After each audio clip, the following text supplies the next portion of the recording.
Dans cette vidéo, je vais te donner ma méthode pour obtenir rapidement plus de 1000 abonnés. Et c'est d'ailleurs ce que j'ai fait. On va se connecter à cette chaîne que j'ai créée il y a tout juste 2 semaines et elle a aujourd'hui plus de 1000 abonnés. 1000 abonnés, qu'est-ce que ça signifie? Eh bien, cela signifie que tu auras accès à la monétisation. Tu vas pouvoir commencer à générer tes premiers revenus. Il faudra donc 1000 abonnés, mais aussi 4000 heures de visionnage. Mais souvent, ça va de pair. Aujourd'hui, donc, concernant les 1000 abonnés, c'est ce que tu veux savoir. On se connecte à la chaîne que j'ai lancée il y a maintenant 15 jours. Je vais te montrer les petites statistiques juste ici. Bien évidemment, on va même recharger la page. J'aime bien toujours prouver un petit peu ce que je dis. Méfie-toi, il y a énormément de gens qui racontent un petit peu n'importe quoi. Donc, maintenant que j'ai rechargé la page, tu peux voir en effet l'activité de la chaîne. Donc, on voit déjà qu'elle a généré 209 000 vues. Et c'est ce que je te disais tout à l'heure. Au niveau du watch time, je suis à 11 000 heures de watch time. Donc, j'ai beaucoup plus que les 4000 heures nécessaires. Au niveau des abonnés, ça y est, on a passé le seuil des 1000. En effet, on est à 1100 et même un petit peu plus. Si on met la souris ici, on voit que la chaîne continue de faire des vues, mais surtout de faire également des abonnés. Donc comment est-ce que j'ai fait pour arriver comme cela, en partant de zéro, à générer mes premiers abonnés autour du 10 mars, date à laquelle j'ai commencé à publier mes premières vidéos, et on voit comme cela que ça a fait un petit peu une moyenne 17, 8, 7, 10, etc. jusqu'à avoir une première montée. Là, on voit que l'algorithme a déjà testé un petit peu mon contenu, ça correspond, et donc YouTube met tout simplement plus en avant mes vidéos. Et là, à la fin, ça fera même une journée à presque 300 abonnés. Comment est-ce que cela est possible? D'où vient le trafic? Comment YouTube fait pour me mettre en avant? Eh bien, je vais répondre à toutes ces questions. Premièrement, ce qu'il faut comprendre, c'est que tu as principalement 3 sources de trafic lorsque tu débutes. Tu vas mettre ta vidéo en public, ça va prendre peut-être quelques jours, parfois même un peu plus, tout dépend de la thématique, on appelle ça une niche, la niche que tu vas choisir. Je te prends un exemple, si tu parles d'actualité, de choses qui sont très marquées de manière temporelle, tu seras mis en avant. Par contre, si ta vidéo traite d'un sujet qui est beaucoup plus intemporel, alors là, ça pourra mettre un petit peu plus de temps à être mis en avant. Mais c'est pas un souci non plus, parce que ta vidéo va continuer à faire des vues sur le long terme. Donc voilà, je dirais qu'il n'y a pas de bonne ou de mauvaise méthode, et c'est pas parce que tu souhaites, comme tout le monde, être rapidement monétisé qu'il va falloir faire des sujets liés à l'actualité. Au contraire, il faut faire des choses qui t'animent, qui t'intéressent. Et donc, une fois que tu as ton contenu, que tu es capable de le produire, qui t'intéresse un minimum, comment faire pour être mis en avant? Je t'ai parlé de 3 manières d'être mis en avant. La première, ça va être les recherches. Tu sais, quand quelqu'un va taper comment faire ceci, comment faire cela, toi, tu crées l'offre et les spectateurs, eux, ont une demande. Donc du coup, si l'offre vient répondre à la demande, eh bien, ta vidéo va faire des vues. Ça, ce sont les recherches. Ensuite, il y a la homepage. Lorsque les viewers, les spectateurs démarrent l'application, YouTube leur propose du contenu.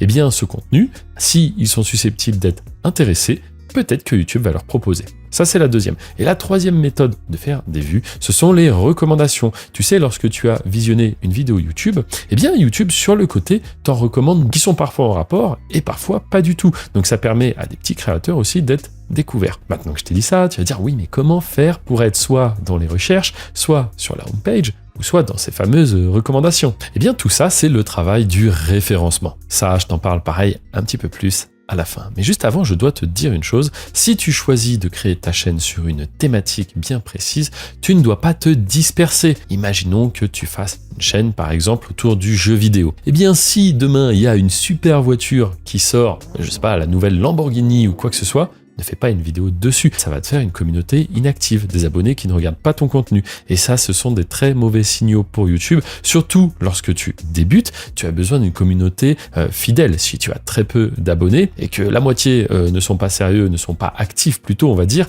bah, c'est très très mauvais pour YouTube. En fait, YouTube va conclure que ton contenu n'est pas pertinent. YouTube va pas se dire ah mais ils sont abonnés pour la belle voiture, ah mais du coup il fait du gaming. Non, pas du tout. YouTube va se dire ok, il sort une nouvelle vidéo, les abonnés ne cliquent pas, donc le contenu n'est pas pertinent. Donc très important, ne te disperse pas trop. Et ensuite, comment est-ce que ça va fonctionner? Comment l'effet boule de neige va se mettre en place? Eh bien, pour obtenir tes premières vues, il va y avoir 2 paramètres vraiment essentiels. Le taux de clic sur tes miniatures, c'est-à-dire que ta miniature, on la montre à 100 personnes. Combien de personnes cliquent sur cette miniature? Et c'est exprimé en pourcentage.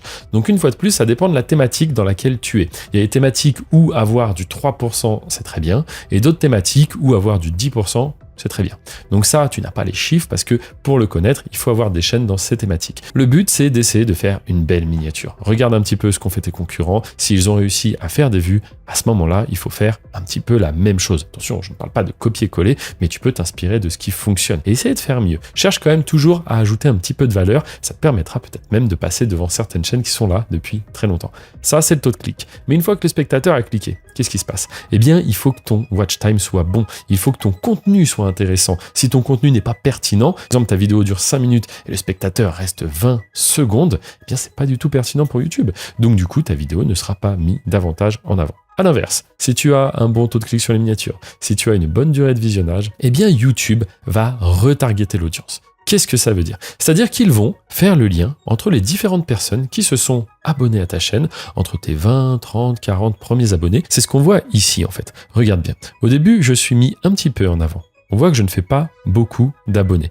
La date du 15 mars, etc., ça avait même baissé. Et là, en fait, YouTube se dit, OK, on passe au niveau suivant. En fait, YouTube a retargeté mon audience et surtout a fait des lookalikes. C'est-à-dire que YouTube a regardé un petit peu les différents centres d'intérêt entre les personnes qui s'étaient abonnées à cette chaîne. Et suite à ça, ils ont cherché des audiences similaires. C'est ce que veut dire lookalike. Tu peux le traduire par audience similaire. Et donc, ça a fait plus d'abonnés. On voit clairement que c'est de l'étape par étape, du step by step.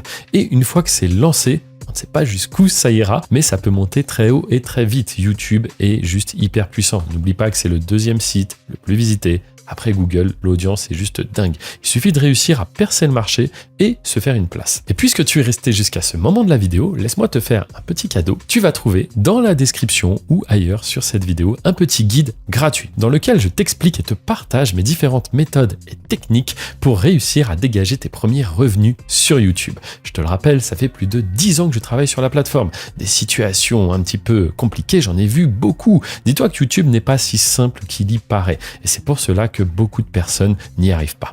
Bref, je ne fais pas plus long. Tu peux aussi t'abonner, mettre un pouce bleu pour me remercier et regarder d'autres vidéos sur cette chaîne. Tu verras que j'ai énormément de valeur à t'apporter. À très bientôt.